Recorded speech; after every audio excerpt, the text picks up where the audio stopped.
The locksmith's van was still in my driveway when I returned from Richard's funeral. I watched from my car as Patricia supervised the installation, her red dress inappropriate for a day of mourning. She was on the phone, laughing. I didn't try my key. I didn't knock. I called my husband's lawyer from the car. "Harold, Eleanor Morrison, code word Aberdeen." "Understood, Mrs. Morrison." Patricia's laughter cut off mid-sentence as her credit card got declined at the locksmith's payment terminal. I smiled, watching her frantically try card after card. All declined. She looked up and saw me in my car. Our eyes met. Her face went white. I dialed another number. "Detective Rivera, my husband's body is at Gracewood Cemetery. I need an autopsy." Patricia was now screaming at Christopher, pointing at my car. He came running toward me, but I was already backing out. I had work to do. First stop, First National Bank, the one Patricia didn't know about. "Mrs. Morrison," the manager, James, stood as I entered his office. "I'm so sorry for your loss. Richard was a genius," I finished. Inside the box, $500,000 in cash, USB drives. My brilliant, paranoid husband. He'd known. The first USB contained video files. I plugged it into James's computer. The timestamp showed last week. Richard in his hospital bed, very much alert, talking to the camera. "Eleanor, if you're watching this, I'm dead and Patricia killed me. Check my medication tray. She's been adding something to my evening pills. I had our friend Dr. Kumar run tests, thinking it's digoxin." My blood ran cold, but not from sadness, from rage. "I've documented everything," Richard continued. Her first husband, Thomas Ashford, murdered. Her second husband, Gregory Vance, murdered, both with digoxin. She changes her name each time. Patricia is actually Margaret Ashford Vance Peterson.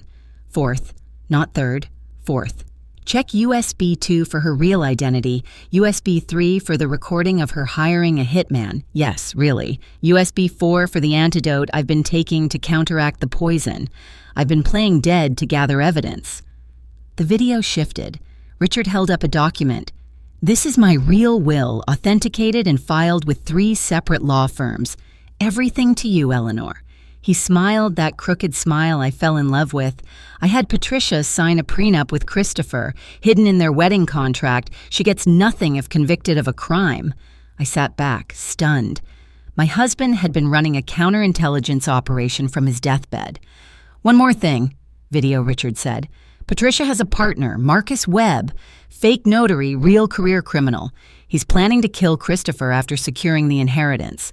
The timeline is in USB 5 and 72 hours. I checked my watch. If Richard died Tuesday night, I had until Friday night to save my son. I copied everything to my phone, the cloud, and a backup drive I mailed to Harold immediately. Then I made a call. Dr. Kumar, Eleanor Morrison, and Eleanor, yes, I have everything documented. I was waiting for your call. Richard made me promise to wait until after the funeral.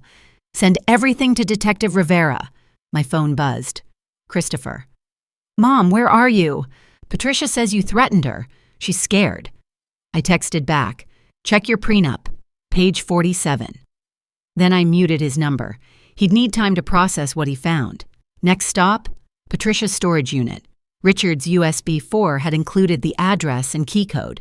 Inside, I found her murder kit, bottles of digoxin, fake IDs, and journals detailing her previous kills. But the real prize? Her laptop logged into her email. I scrolled through quickly. Messages with Marcus about Phase 2, Christopher's elimination. Messages with a realtor about selling my house. I took photos of everything, then found what I was really looking for, her communication with the locksmith. She'd scheduled him 2 weeks ago. 2 weeks. While Richard was still fighting for his life, she was already locking me out. Time for some fun. I composed an email from her account to Marcus. "Change of plans. Meet me at the house tonight at 8 p.m. Send." Then I headed to my neighbor Mrs. Chen's house. She answered immediately, took one look at my face, and pulled me inside. She asked, "People underestimated Mrs. Chen. Former Hong Kong police, retired but not rusty. Patricia's going down tonight," I said. She smiled, reaching behind her bookshelf to reveal a hidden safe. Inside, surveillance equipment, weapons, and a police scanner. I never liked that woman, Mrs. Chen said, loading a taser. We set up surveillance from her house, watching mine. Christopher's car was gone. Probably Patricia sending him on errands while she schemed. Perfect. At 6 p.m., my phone rang. Harold. Eleanor, Protocol 7 is causing waves. Patricia tried to access Richard's accounts, transfer the house deed, even cash out his life insurance, all blocked. Good.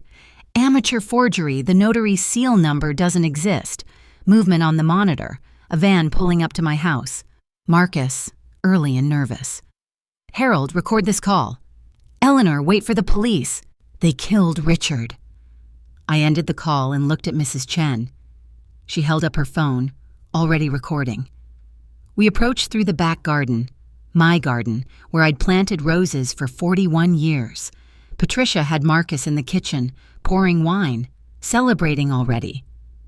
Old Bat finally left, Patricia was saying, though hiring Victor might be overkill. You didn't see her eyes at the bank, Marcus replied. When James told me she'd accessed the safety deposit box, I knew we had a problem. Richard's dead, Patricia snapped. Heart failure, just like the others. Except you gave him too much this time. If they autopsy, they won't. Christopher won't allow it. That's when I stepped through the door I'd never locked, muscle memory from decades of living here. Actually, I said, holding up my phone showing the recording app, the autopsy's already been ordered. Hello, Marcus. Patricia lunged for my phone, but Mrs. Chen stepped in with the taser. Patricia dropped, convulsing. Marcus reached for his jacket. Gun? But I was faster. Richard had insisted I take self-defense after a break-in 10 years ago. Muscle memory is beautiful. Marcus hit the floor hard, his weapon skittering across my kitchen tile. I asked Patricia as she gasped on the floor, "You thought grief would make me weak, but grief plus rage?" Mrs. Chen zip-tied them both with practiced efficiency. "Just like riding a bicycle," she murmured. My phone buzzed. Christopher. Mom, the prenup. Patricia's not even her real name. And there's a clause about crimes. I called him. Come home, son. Bring the police. What? Mom, that's... Check her email. Password is toxiclove88. Silence. Then, oh my God. Oh my God, Mom. Patricia was regaining consciousness, starting to struggle against the zip ties. You can't prove anything. I smiled, pulling out the journals from her storage unit. Your murder diary says otherwise. Very detailed, Patricia. Her face went white. How did you... My husband was naval intelligence for 20 years. You thought you were poisoning a weak old man, she whispered. He knew everything. Your first 3 husbands, your real name, your partnership with Marcus, the hitman you hired named Victor. Marcus groaned from the floor. Patricia screamed. Oh, he also knew about your offshore accounts, I continued. Cayman Islands, right? Account numbers ending in 4827 and 9351, already frozen, by the way. That Protocol 7 I activated? Patricia started crying then, but they weren't tears of sadness. They were tears of pure fury at being outplayed. You old bitch! That was my money! They were old, useless. Richard was 71. Not anymore. She smirked through her tears. That's when I played my final card. Both criminals froze. See, Richard discovered your poison plot 2 weeks ago. He's been taking antidotes, building immunity the night he died. He took a paralytic that mimics death. Patricia's eyes went wild. No, I watched him die. The monitors can be fooled if you know how. I shrugged. Am I? Why do you think I've been so calm, so prepared? The beautiful thing about psychological warfare, it doesn't matter if it's true. The doubt is enough. Patricia started hyperventilating, looking around wildly as if Richard might walk through the door. He wouldn't. My beloved was truly gone. But she didn't need to know that. Let her spend her life in prison looking over her shoulder, waiting for a ghost's revenge. Sirens filled the air. Multiple cars. Christopher had brought the cavalry. One more thing, I told Patricia as the police stormed in. That baby you claim to be carrying to manipulate my son? The fertility clinic called. You've been sterilized since 2015. Christopher walked in just in time to hear that. The last shred of love in his eyes for Patricia died instantly. "Mom," he said, his voice broken but determined. "I'm so sorry. I should have listened. You were a victim too," I said firmly, "but now you're a survivor." The arrests were beautiful. Patricia screaming about her rights, Marcus trying to make a deal, both claiming the other was the mastermind.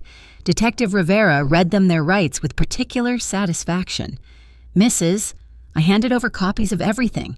The originals are in 3 separate safety deposit boxes." "He was a hero," Rivera said. Christopher hugged me then, sobbing. "Yes," I said gently, "but he made sure we'd be safe." As they led Patricia away, she turned back one last time. "You'll be alone forever, old woman." I laughed, really laughed. "I'd rather be alone than murdered. Enjoy prison, Margaret." The house felt different with her evil purged from it. Christopher and I spent the night going through Richard's evidence, marveling at his thoroughness. He'd even hidden cameras Patricia never found, documenting her every crime. "Mom," Christopher said around 3 a.m., "I need therapy." "Already booked," I said, sliding him a card. "Dr. Williamson specializes in cult deprogramming and spousal manipulation." He managed a small smile. "Your father did." The trial was a sensation. 3 previous murders uncovered, 4 if you counted Richard.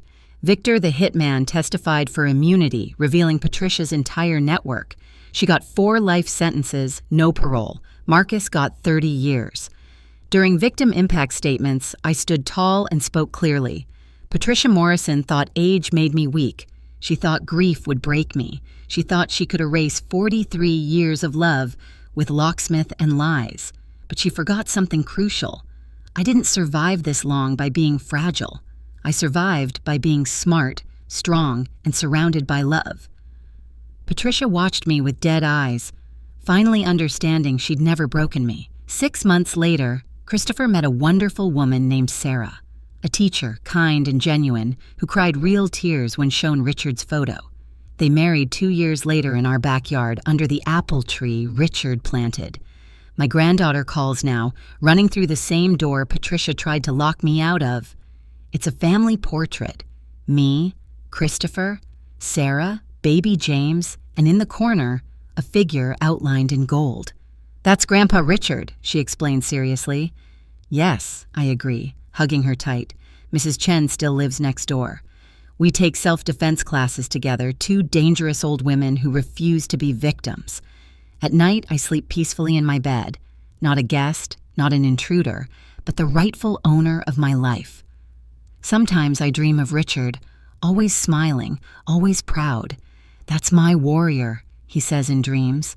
"Yes, my love. Always your Eleanor. Forever your warrior." The locks on my door are mine. The keys are mine. The house is filled with new memories built on the foundation of old love. And Patricia? She's serving 4 life sentences, still insisting Richard faked his death, still looking over her shoulder. Sometimes the best revenge isn't just winning. It's living well while your enemies rot in cages of their own making. My name is Eleanor Morrison. I'm 69 years old. Widow, warrior, and proof that you should never underestimate a woman who's lost everything except her will to fight. The door is always open for family who deserve it, and permanently locked for those who don't.